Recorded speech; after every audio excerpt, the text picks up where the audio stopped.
வணக்கம். நமது டிவியின் மதிய நேர செய்திகள். உங்களுடன் இணைந்து கொள்ளும் நான் கேசிகா வரதராஜா. முதலில் தலைப்புச் செய்திகள்.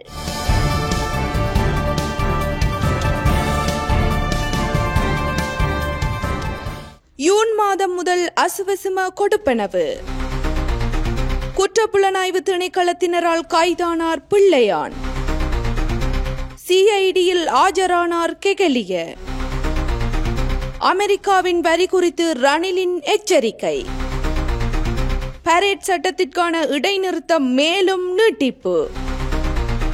சீனாவுக்கு 104% வரி விதித்தது அமெரிக்கா. தொடர்பன உள்நாட்டு செய்திகள்.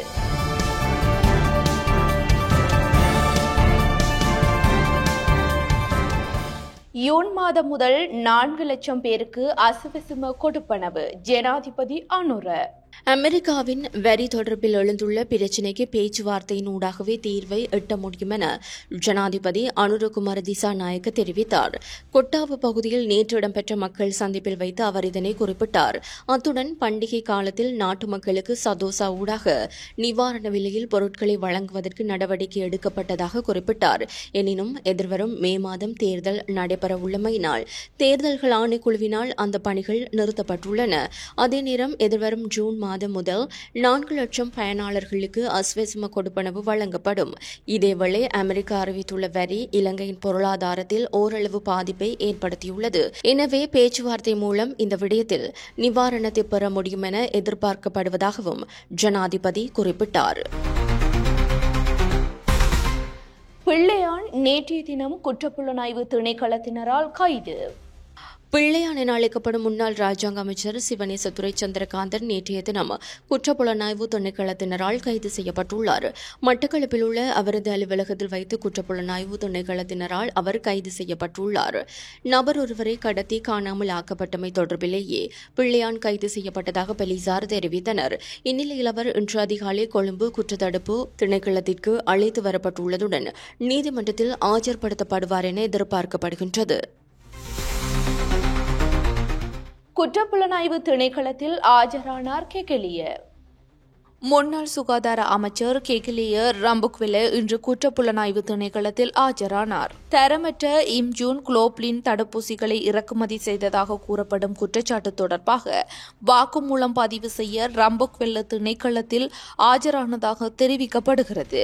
இந்த விவகாரம் தொடர்பாக கெகலிய ரம்புக்வெல்ல 7 மாதங்கள் விளக்கமறியலில் வைக்கப்பட்டிருந்தார். அதன் பிறகு அவருக்கு பிணை வழங்கப்பட்டது.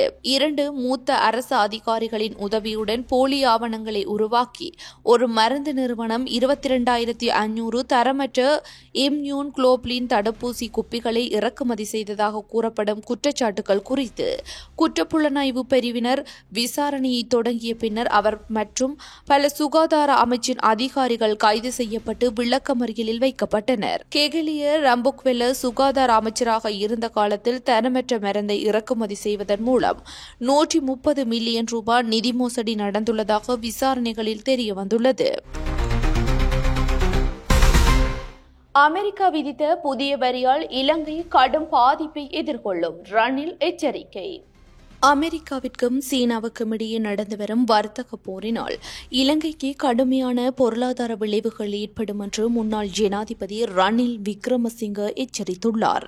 அமெரிக்கா சமீபத்தில் விதித்த பரஸ்பர வரிகளையும் சீனாவின் பழிவாங்கும் நடவடிக்கைகளையும் எடுத்துரைத்து ஒரு அறிக்கையை முன்னாள் ஜனாதிபதி வெளியிட்டுள்ளார். அதன் விளைவாக ஏற்படும் வர்த்தக பதட்டங்கள், தொழிற்சாலை மூடல்கள், பெரிய அளவிலான வேலை இழப்புகள் மற்றும் விரிவடையும் வர்த்தக பற்றாக்குறைகள் மூலம் இலங்கையின் ஏற்றுமதி சார்ந்த பொருளாதாரத்தை கடுமையாக பாதிக்கக்கூடும் எனவும் முன்னாள் ஜனாதிபதி தெரிவித்தார். தேசிய கட்டண கொள்கையை செயல்படுத்துதல், ESP+ சலுகைகள் குறித்து ஐரோப்பிய ஒன்றியத்துடன் ஈடுபடுதல் மற்றும் இந்தியாவுடனான ECTA போன்ற வர்த்தக ஒப்பந்தங்களை விரைவாக கண்காணித்தல் உள்ளிட்ட உடனடி கொள்கை நடவடிக்கைகளையும் முன்னாள் ஜனாதிபதி வலியுறுத்தினார். பரேட் சட்டத்தை அமல்படுத்துவதற்கான இடைநிறுத்தம் மேலும் நீட்டிப்பு. நிதி அமைச்சு அறிவிப்பு. சிறு மற்றும் நடுத்தர நிறுவனங்களுக்கான பரேட் சட்டத்தை அமல்படுத்துவதற்கான இடைநிறுத்தத்தை மேலும் நீட்டிப்பதாக நிதியமைச்சு அறிவித்துள்ளது. இது தொடர்பில் நிதியமைச்சு ஒரு அறிக்கையை வெளியிட்டுள்ளது. ஆரம்பத்தில் மார்ச் 31ஆம் திகதி இடைநிறுத்தப்பட்ட பரேட் சட்டத்தை அமல்படுத்துவது டிசம்பர் 31ஆம் திகதி வரை நீடிக்கப்பட்டது. 25 மில்லியன் ரூபாவுக்கும் குறைவான கடன்களை கொண்ட சிறு மற்றும் நடுத்தர நிறுவனங்களுக்கு இந்த நீட்டிப்பு பொருந்தும். செப்டம்பர் 30ஆம் திகதி வரை நீட்டிப்பு 25 தொடக்கம் 50 மில்லியன் கடன்களை கொண்ட சிறு மற்றும் நடுத்தர நிறுவனங்களுக்கு பொருந்தும். ஜூன் 30ஆம் திகதி வரை நீட்டிப்பு 50 மில்லியன் ரூபாவுக்கும் அதிகமானவர்களுக்கு பொருந்தும் என்று நிதியமைச்சு தெரிவித்துள்ளது. இந்த சலுகைகள் மார்ச் 31ஆம் திகதிக்கு முன் தங்கள் தொடர்புடைய வங்கிகளுடன் கலந்துரையாடல்களை தொடங்கிய சிறு மற்றும் நடுத்தர நிறுவனங்களுக்கு மட்டுமே கிடைக்கும் என்று அமைச்சு கூறியுள்ளது.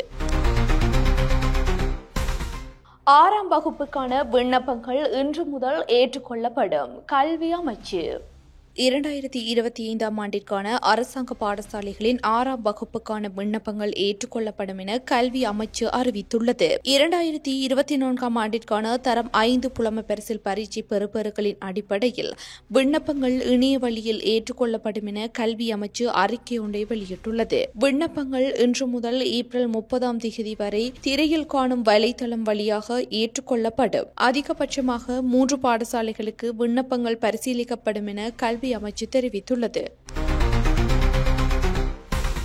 உயர்தர ஆசிரியர்களுக்கு கடுமையான பற்றாக்குறை. இலங்கை ஆசிரியர் சங்கம் அறிவிப்பு. இலங்கையின் பல பாடசாலைகளில் காபோத உயர்தர ஆசிரியர்களுக்கு கடுமையான பற்றாக்குறை நிலவுவதாக இலங்கை ஆசிரியர் சங்கம் தெரிவித்துள்ளது. இதற்காக ஆசிரியர்களை ஆட்சேர்ப்பு செய்வதற்கு அரசாங்கத்திடம் எந்த திட்டமும் இல்லை என சங்கத்தின் செயலாளர் யோசப் ஸ்டாலின் குறிப்பிட்டுள்ளார். அரசாங்கம் தொடர்ந்து 30,000 ஆசிரியர் பற்றாக்குறை உள்ளதாக கூறி வருவதாக சங்கத்தின் செயலாளர் கூறினார். ஆனால் இதை நிவர்த்தி செய்ய எந்த திட்டமும் இல்லை எனவும் சங்கத்தின் செயலாளர் தெரிவித்தார். அத்துடன் கொழும்பு உள்ளிட்ட முக்கிய நகரங்களில் உள்ள தேசிய பாடசாலைகளில் உயர்தர ஆசிரியர் பற்றாக்குறை ஒரு பாரிய பிரச்சினையாக உள்ளதாகவும் சங்கத்தின் செயலாளர் குறிப்பிட்டார். மேலும் பாடசாலைகளில் ஆசிரியர் பற்றாக்குறை போன்ற காரணங்களால் ஒழுங்கற்ற மேலதிக வகுப்புகளின் துறை ஊக்குவிக்கப்படுவதாக பேராதனை பல்கலைக்கழகத்தின் மனிதவியல் மற்றும் சமூக அறிவியல் பட்டப்படிப்பின் நிறுவனத்தின் பணிப்பாளரும் பொருளாதார விரிவுரையாளருமான பேராசிரியர் வசந்த அத்துக்கோரல தெரிவித்துள்ளார். கல்வி முறைமையில் உள்ள பிரச்சினைகளை தீர்ப்பதற்கு இம்முறை வரவு செலவு திட்டம் மூலம் நேர்மறையான பதில் எதுவும் கிடைக்கவில்லை எனவும் பேராசிரியர் குறிப்பிட்டார். மேலதிக வகுப்பு துறையில் ஆண்டு முழுவதும் 200 பில்லியன் ரூபாவுக்கு மேல் பணம் புழக்கத்தில் உள்ளதாகவும் பேராசிரியர் வசந்த அத்துக்கோரல விளக்கினார். சமூக ஊடகங்களில் பாலியல் புகைப்படங்கள் பகிர்வதாக அச்சுறுத்திய 2 கைது. வாட்ஸ்அப் உள்ளிட்ட சமூக ஊடகங்களில் பாலியல் ரீதியாக வெளிப்படையான புகைப்படங்கள் மற்றும் வீடியோக்களை விநியோகிப்பதாக கூறி தனிநபர்களை அச்சுறுத்திய குற்றச்சாட்டில் 2 சந்தேக நபர்கள் வெவ்வேறு பகுதிகளில் கைது செய்யப்பட்டுள்ளனர். வாட்ஸ்அப் உள்ளிட்ட சமூக ஊடகங்களில் பாலியல் ரீதியாக வெளிப்படையான புகைப்படங்கள் மற்றும் வீடியோக்களை பகிர்வதாக மிரட்டி 2,22,000 ரூபாய் பெற்றதாக கொழும்பு கோட்டையில் 29 வயது நபர் ஒருவர் கைது செய்யப்பட்டதாக போலீசார் தெரிவித்தனர். இதற்கிடையில் வாட்ஸ்அப் உள்ளிட்ட சமூக ஊடகங்களில் பாலியல் ரீதியாக வெளிப்படையான புகைப்படங்கள் மற்றும் வீடியோக்களை விநியோகிப்பதற்காக அச்சுறுத்திய குற்றச்சாட்டில் பண்டாரகமவைச் சேர்ந்த 32 வயது நபரும் கைது செய்யப்பட்டுள்ளார். சம்பவம் தொடர்பாக வடமேல் மாகாணத்தில் உள்ள போலீஸ் கணனி குற்றப்புலனாய்வு பிரிவினால் மேலதிக விசாரணைகள் நடாத்தப்பட்டு வருகின்றன. கடமையில் இருந்த போலீஸ் மீது மோதிய வேன், 2 போலீசார் உயிரிழப்பு. குருநாகலில் சம்பவம். நிகவரட்டிய ரஸ்நாயகபுர பகுதியில் உள்ள போலீஸ் வீதி தடுப்பில் ஏற்பட்ட விபத்தொன்றில் போலீஸ் அதிகாரி ஒருவர் உயிரிழந்துள்ளார். பிங்கிரியவிலிருந்து ரஸ்நாயகபுர நோக்கி சென்ற வேனொன்று சாரதியின் கட்டுப்பாட்டை இழந்து வீதி தடுப்பில் மோதியதால் இந்த விபத்து நிகழ்ந்ததாக போலீசார் தெரிவித்தனர். இந்த விபத்தில் 2 போலீஸ் அதிகாரிகள் மற்றும் நபர் ஒருவர் காயமடைந்து நிகவரட்டிய ஆதார வைத்தியசாலையில் அனுமதிக்கப்பட்ட பின்னர் போலீஸ் அதிகாரி ஒருவர் உயிரிழந்துள்ளார். உயிரிழந்தவர் ரஸ்நாயக போலீஸ் நிலையத்தில் பணியாற்றிய 37 வயதுடைய அதிகாரி ஆவார். அவர் கொட்டவிவக்கெர பகுதியைச் சேர்ந்தவர் என தெரிவிக்கப்பட்டுள்ளது. விபத்து தொடர்பாக வேன் வாகனத்தின் சாரதி கைது செய்யப்பட்டுள்ள நிலையில் முதற்கட்ட விசாரணைகளில் சாரதி மதுபோதையில் இருந்தது தெரியவந்துள்ளது. மன்னார் குஞ்சுக்குளம் அருவியாறு சுற்றுலா மையம் திறந்து வைக்கப்பட்டது. மடுப்பிரதேச செயலாளர் பிரிவில் உள்ள குஞ்சுக்குளம் கிராமத்தில் அருவியாற்று பகுதியில் அமைக்கப்பட்ட அருவியாறு சுற்றுலா வலயம் நேற்று மன்னார் மாவட்ட அரசாங்க அதிபர் கனகேஸ்வரன் தலைமையில் திறந்து வைக்கப்பட்டது. குறித்த நிகழ்வில் வடமாகாண சுற்றுலாத்துறை தலைவர் பத்திநாதன் மற்றும் வடமாகாண சுற்றுலாத்துறை திணைக்கள உத்தியோகத்தர்கள், நானாட்டான் பிரதேச சபை செயலாளர் மற்றும் அரசு திணைக்கள உத்தியோகத்தர்கள் கலந்து கொண்டனர். இதன்போது அருவியாறு சுற்றுலா வலய பெயர் பலகை திரை நீக்கம் செய்யப்பட்டது. அதனைத் தொடர்ந்து தொங்கு பாலமும் திறந்து வைக்கப்பட்டது. மடுப்பிரதேச செயலாளர் பிரிவில் உள்ள குஞ்சுக்குளம் பகுதிக்கு வடக்கு மற்றும் நாட்டின் பல பாகங்களில் இருந்தும் புலம்பெயர் நாடுகளில் இருந்தும் நாளாந்தம் சுற்றுலா பயணிகள் இப்பகுதியில் அமைக்கப்பட்டுள்ள தொங்கு பாலம் மற்றும் அருவியாறு ஆகியவற்றை பார்வையிடுவதற்காக வந்து செல்வது வழமை. வருகை தரும் சுற்றுலா பயணிகளின் நலனை கருத்தில் கொண்டு குறித்த சுற்றுலா வலயம் திறந்து வைக்கப்பட்டது குறிப்பிடத்தக்கது.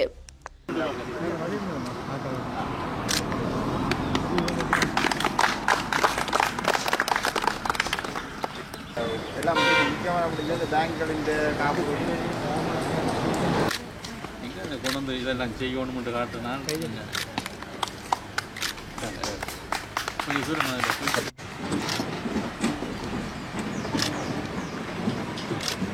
முதல் இதுக்கு இன்னைக்கு நல்ல இதாக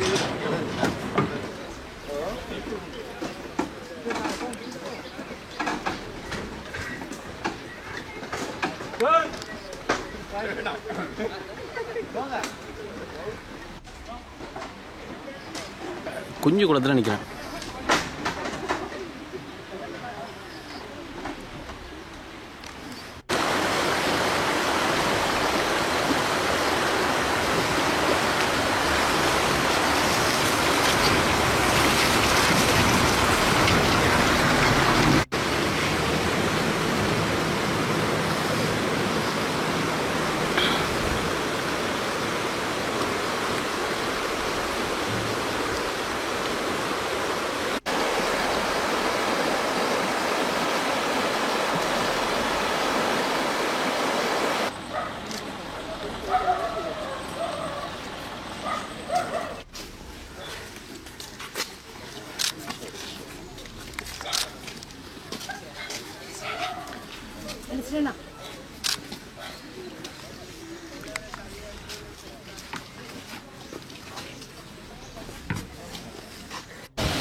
வடமாகாண சுற்றுலா பணியாகவும் நானாக பிரதேச சபையில் இணைந்து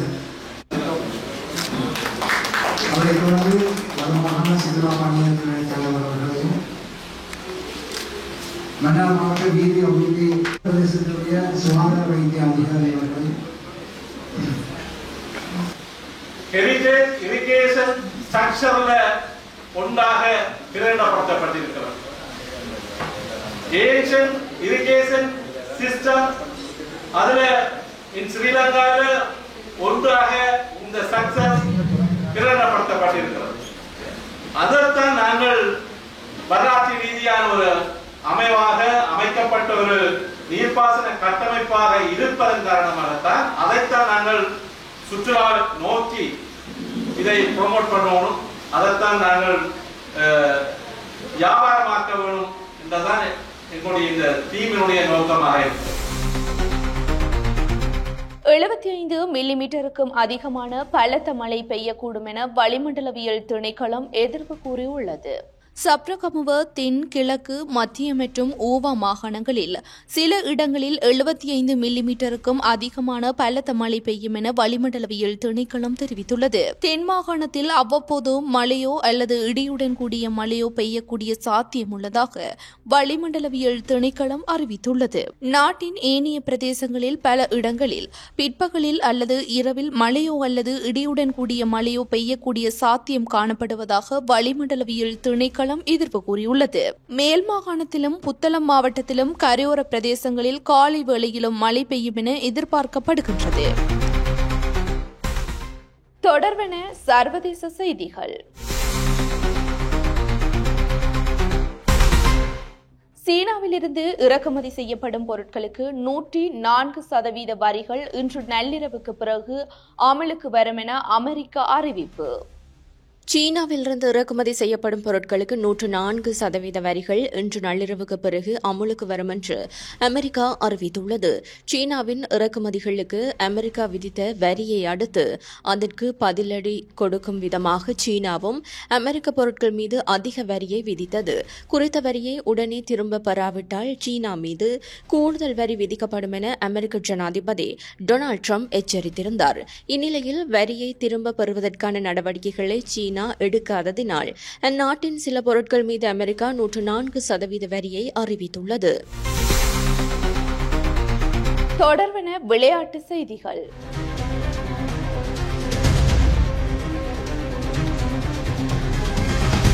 நேற்றைய IPL போட்டியில் பஞ்சாப் அணி 19 ஓட்டங்களால் வெற்றி. நேற்றைய போட்டியில் நாணய சுழற்சியில் வென்ற பஞ்சாப் அணி முதலில் துடுப்பாட்டத்தை தெரிவு செய்தது. அதன்படி பஞ்சாப் அணியின் ஆரம்ப வீரர்களாக பிரியான்ஸ் ஆர்யா மற்றும் பிரப்சிம்ரன் சிங் ஆகியோர் களமிறங்கினர். பிரப்சிம்ரன் சிங் ஓட்டங்கள் எதனையும் பெறாமல் ஆட்டமிழந்தார். அடுத்தடுத்து வந்த வீரர்களும் குறைந்த ஓட்டத்துடன் ஆட்டமிழந்தனர்.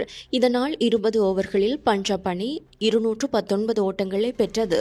இதனை அடுத்து 220 ஓட்டங்கள் எடுத்தால் வெற்றி என்ற இலக்குடன் களமிறங்கிய சென்னை அணி வீரர்கள் ராசின் ரவீந்திரா 36 ஓட்டங்களுடனும், ருத்ராஜ் 1 ஓட்டத்துடனும், துபே 42 ஓட்டங்களையும் எடுத்து ஆட்டமிழந்தனர். டோனி 27 ஓட்டங்களில் ஆட்டமிழந்தார். இறுதியில் சென்னை அணி 20 ஓவர்கள் நிறைவில் 5 விக்கெட்டுகளை இழந்து 201 ஓட்டங்களை மாத்திரமே எடுத்தது. இதன் மூலம் சென்னை அணிக்கு எதிரான போட்டியில் 18 ஓட்டங்கள் வித்தியாசத்தில் பஞ்சாப் அணி வெற்றி பெற்றது. இதனைத் தொடர்ந்து 6 புள்ளிகளுடன் பஞ்சாப் அணி IPL தொடரில் தனது 3வது வெற்றியை பதிவு செய்துள்ளது. இத்துடன் நமது டிவியின் மதிய நேர செய்திகள் நிறைவடைகின்றன. வணக்கம்.